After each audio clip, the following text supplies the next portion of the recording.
हम भगवद गीता का अध्ययन करते हुए अब 8वें अध्याय पर पहुँचते हैं। यहाँ का शीर्षक है भगवद प्राप्ति। भगवान श्री कृष्ण द्वारा भगवद ज्ञान और जीवन के यथार्थ का ज्ञान देने के उपरांत अर्जुन अब भी संशय में था। अर्जुन कहने लगा कि हे भगवान, हे पुरुषोत्तम, ब्रह्म क्या है, आत्मा क्या है, सकाम कर्म क्या है, यह भौतिक जगत देवता क्या है, कृपा करके यह सब मुझे बताइए। किम तत् ब्रह्म किम अध्यात्मम किम कर्म पुरुष उत्तमम अधिभूतम च किम प्रोक्तम अधिदैवम किम उच्यते। तात्पर्य यह कि भगवान कृष्ण अर्जुन के द्वारा पूछे गए ब्रह्म क्या है आदि प्रश्नों का यहाँ उत्तर देते हैं कि भगवान कर्म, भक्ति तथा योग और शुद्ध भक्ति की भी यहाँ व्याख्या करते। श्रीमद् भागवत में कहा गया कि परम सत्य ब्रह्म, परमात्मा तथा भगवान सब एक हैं। साथ ही जीवात्मा या जीव को भी ब्रह्म कहते। अर्जुन भगवान से आत्मा के विषय में पूछता है, जिससे शरीर, आत्मा, मन का बोध होता।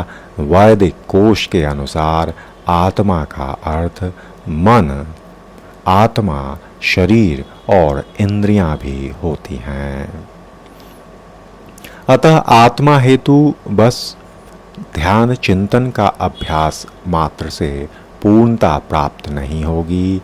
यहाँ मन का अभ्यास ध्यान के द्वारा, आत्मा का अभ्यास शांत चित्त बैठने के द्वारा, शरीर का अभ्यास शारीरिक श्रम और इंद्रियों का संयम, यह सब आते हैं।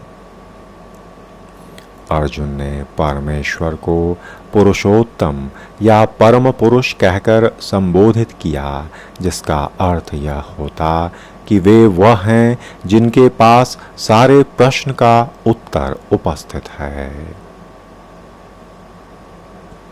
और इस स्थान पर अर्जुन यह सारे प्रश्न एक मित्र से नहीं अपितु परम पुरुष से उन्हें परम प्रमाण मानकर पूछ रहे, जो निश्चित ही सत्य उत्तर और उस प्रकार का उत्तर देंगे जो उसे संतुष्ट करेगा। अर्जुन पुनः पूछने लगे, अधियज्ञः कथम कः अत्र देहे अस्मिन् मधुसूदन प्रयाण काल च कथम ज्ञेयः असि नियत आत्मभिः। कि हे मधुसूदन, यज्ञ का स्वामी कौन है और वह शरीर में कैसे रहता और मृत्यु के समय भक्ति में लगे रहने वाले आपको कैसे जान पाते हैं। तात्पर्य कि अधियज्ञ का अर्थ इंद्र भगवान या विष्णु भगवान भी हो सकता। विष्णु भगवान समस्त देवताओं में, जिनमें ब्रह्मा जी तथा शिव जी सम्मिलित हैं, प्रधान देवता हैं और इंद्र प्रशासक देवताओं में प्रधान हैं। इंद्र तथा विष्णु दोनों की पूजा यज्ञ द्वारा की जाती, किंतु अर्जुन प्रश्न करता कि वस्तुतः यज्ञ का स्वामी कौन है और भगवान किस तरह जीव के शरीर के भीतर निवास करते हैं। अर्जुन ने यहाँ भगवान को मधुसूदन कहकर संबोधित किया, क्योंकि श्री कृष्ण ने एक बार मधु नामक असुर का वध किया था। वस्तुतः ये सारे प्रश्न जो शंका के रूप में हैं, अर्जुन के मन में नहीं उठने चाहिए थे, क्योंकि अर्जुन पूर्ण रूप से भगवान की भावना से युक्त भक्त था। अतः ये सारी शंकाएं असुरों के सदृश हैं, चूँकि श्री कृष्ण असुरों को मारने में सिद्धहस्त थे, अतः अर्जुन उन्हें मधुसूदन कहकर संबोधित करता, जिससे श्री कृष्ण उसके मन में उठने वाली समस्त आसुरी शंकाओं को नष्ट कर दें। और इस श्लोक का प्रयाण काले शब्द भी अत्यंत महत्वपूर्ण है, क्योंकि अपने जीवन में हम जो भी करते हैं हर समय उसकी परीक्षा होती ही रहती, और उसकी परीक्षा मृत्यु के समय असल में होती। और अर्जुन उन लोगों के विषय में जो निरंतर कृष्ण भगवान के अमृत पान में लगे रहते हैं, यह जानने के लिए इच्छुक है कि अंत समय उनकी दशा क्या होगी। मृत्यु के समय शरीर के सारे कार्य रुक जाते, मन सही दशा में नहीं रहता, और इस प्रकार शारीरिक स्थिति बिगड़ जाने से हो सकता कि मनुष्य परमेश्वर का स्मरण न कर सके। पर परम भक्त महाराज कुलशेखर प्रार्थना करते हैं, हे भगवान, इस समय मैं पूर्ण स्वस्थ हूँ। अच्छा हो कि मेरी मृत्यु इस समय हो जाए, जिससे मेरा मन रूपी हंस आपके चरण कमलों रूपी नाल के भीतर प्रविष्ट हो सके। और इस स्थान पर मृत्यु का मन शरीर की मृत्यु नहीं, यह मृत्यु अहंकार और अंदर उपस्थित बुराइयों की है, ताकि आत्मा पूर्ण प्रकाश के संग बाहर प्रदर्शित हो।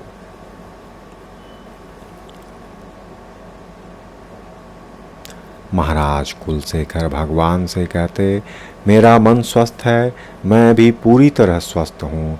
यदि मैं आपके चरण कमलों का चिंतन करते हुए तुरंत मृत्यु को प्राप्त हूँ, तो मुझे विश्वास है कि आपके प्रति मेरी भक्ति पूर्ण हो जाएगी।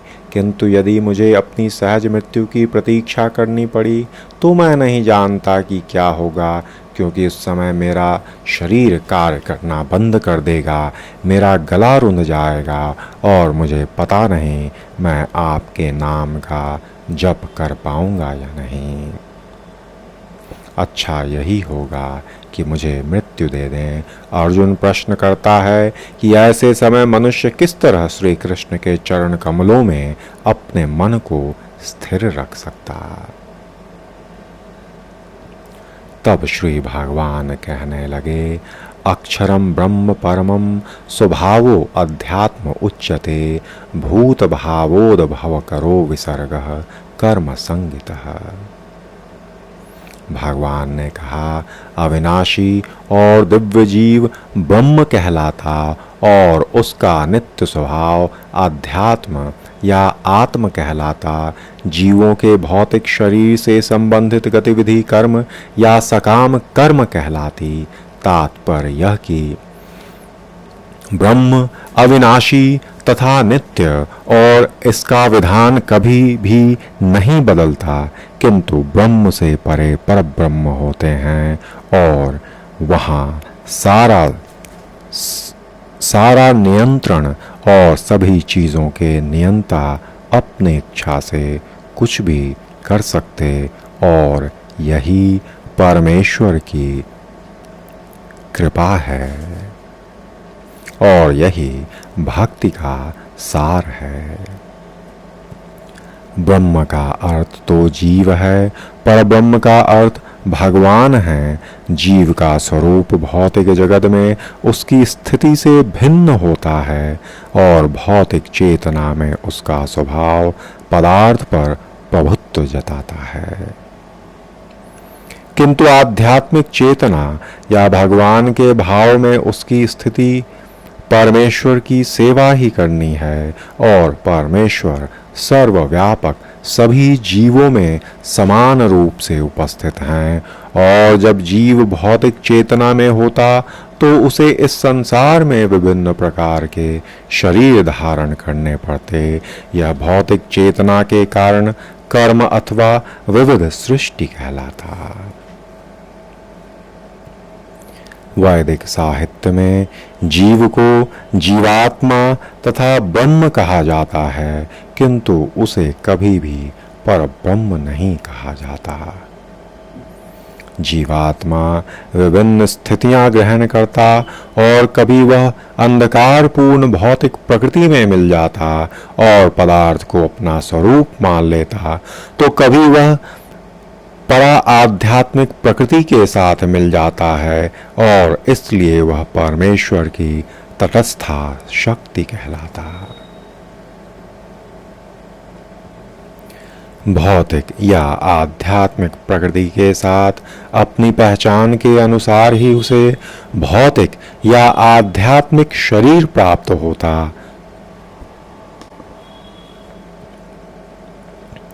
भौतिक प्रकृति में वह 84 लाख योनियों में से कोई भी शरीर धारण कर सकता, किंतु आध्यात्मिक प्रकृति में उसका एक ही शरीर होता है। भौतिक प्रकृति में वह अपने कर्म अनुसार कभी मनुष्य रूप में प्रकट होता, तो कभी देवता, कभी पशु, कभी पक्षी आदि के रूप में प्रकट होता है और स्वर्गलोक की प्राप्ति तथा वहां का सुख भोगने की इच्छा से वह कभी कभी यज्ञ संपन्न करता, किंतु जब उसका पुण्य क्षीण हो जाता तो वह पुनः मनुष्य रूप में पृथ्वी पर वापस आ जाता। यह प्रक्रिया कर्म कहलाती है। छांदोग्य उपनिषद में वैदिक यज्ञ अनुष्ठानों का वर्णन मिलता। यज्ञ की वेदी में 5 अग्नियों को 5 प्रकार की आहुतियां दी जाती हैं। ये 5 अग्नियां स्वर्गलोक, बादल, पृथ्वी, मनुष्य तथा स्त्री रूप मानी जाती हैं और श्रद्धा, सोम, वर्षा, अन्न तथा वीर्य ये 5 प्रकार की आहुतियां हैं। यज्ञ प्रक्रिया में जीव अभीष्ट स्वर्ग लोकों की प्राप्ति के लिए विशेष यज्ञ करता और उन्हें प्राप्त करता है। जब यज्ञ का पुण्य क्षीण हो जाता तो वह पृथ्वी पर वर्षा के रूप में उतरता और अन्न का रूप ग्रहण करता। इस अन्न को मनुष्य खाता है, जिससे यह वीर में परिणत होता और जो स्त्री के गर्भ में जाकर फिर से मनुष्य का रूप धारण करता। यह मनुष्य पुनः यज्ञ करता, पुनः वही चक्र चलता और इस प्रकार जीव शाश्वत रीति से आता जाता रहता। किंतु भगवद भावित पुरुष ऐसे यज्ञों से दूर रहता। वह सीधे भगवान के नाम रूपी अमृत को ग्रहण करता और इस प्रकार ईश्वर के पास वापस जाने की तैयारी करता। भगवद गीता के निर्विशेषवादी भाष्यकार बिना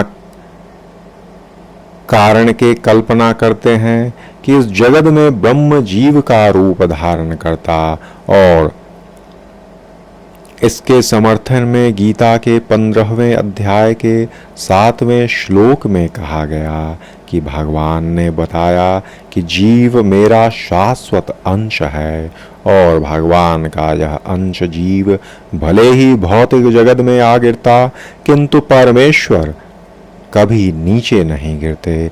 अतः यह विचार कि ब्रह्म जीव का रूप धारण करता ग्राह्य नहीं। यह स्मरण रखना होगा कि वैदिक साहित्य में ब्रह्म को परब्रह्म से पृथक माना जाता। अधिभूतम क्षरो भावः पुरुषः च अधिदैवतम अधियज्ञः अहम एव अन्न देहे देहभृतांवर। कि हे देहधारियों में श्रेष्ठ, निरंतर परिवर्तनशील यह भौतिक प्रकृति आदिभूत कहलाती भगवान का विराट रूप, जिसमें सूर्य चंद्रमा जैसे समस्त देवता सम्मिलित हैं, आदिदैविक कहलाता और प्रत्येक देहधारी के हृदय में परमात्मा स्वरूप स्थित मैं परमेश्वर यज्ञ का स्वामी कहलाता। तात्पर्य यह कि यह भौतिक प्रकृति निरंतर परिवर्तित होती रहती। सामान्यतः भौतिक शरीरों को 6 अवस्थाओं से निकलना होता और वे उत्पन्न होते बढ़ते कुछ काल तक रहते, कुछ गौण पदार्थ उत्पन्न करते, क्षीण होते, अंत में विलुप्त हो जाते। यह भौतिक प्रकृति अधिभूत कहलाती। यह किसी निश्चित समय में उत्पन्न की जाती है और किसी निश्चित समय में विनष्ट कर दी जाती है। परमेश्वर के विराट स्वरूप की धारणा, जिसमें सारे देवता तथा उनके लोक सम्मिलित हैं, आदिदैवत कहलाता और प्रत्येक शरीर में आत्मा सहित परमात्मा का वास होता, जो भगवान श्री कृष्ण का अंश स्वरूप है। यह परमात्मा अधियज्ञ कहलाते हृदय में स्थित होते। इस श्लोक के प्रसंग में एव शब्द अत्यंत महत्वपूर्ण है, क्योंकि इसके द्वारा भगवान बल देकर कहते हैं कि परमात्मा उनसे भिन्न नहीं है। यह परमात्मा प्रत्येक आत्मा के पास आसीन है और आत्मा के कार्यकलापों के साक्षी और आत्मा के विभिन्न चेतनाओं के उद्गम हैं। यह परमात्मा प्रत्येक आत्मा को मुक्त भाव से कार्य करने की छूट देते और उसके कार्यों पर निगरानी रखते। परमेश्वर के इन रूढ़ स्वरूपों के सारे कार्य उस श्री कृष्ण भगवान भावित भक्त को स्वतः स्पष्ट हो जाते हैं, जो भगवान की दिव्य सेवा में लगा रहता। आदिदैवत नामक भगवान के विराट स्वरूप का चिंतन उन नवदीक्षितों के लिए है जो भगवान के परमात्मा स्वरूप तक नहीं पहुंच पाते।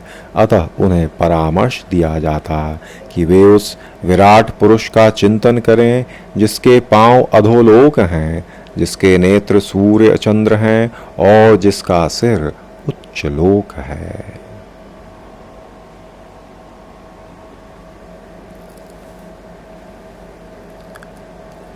अब इस स्थान पर एक विराम।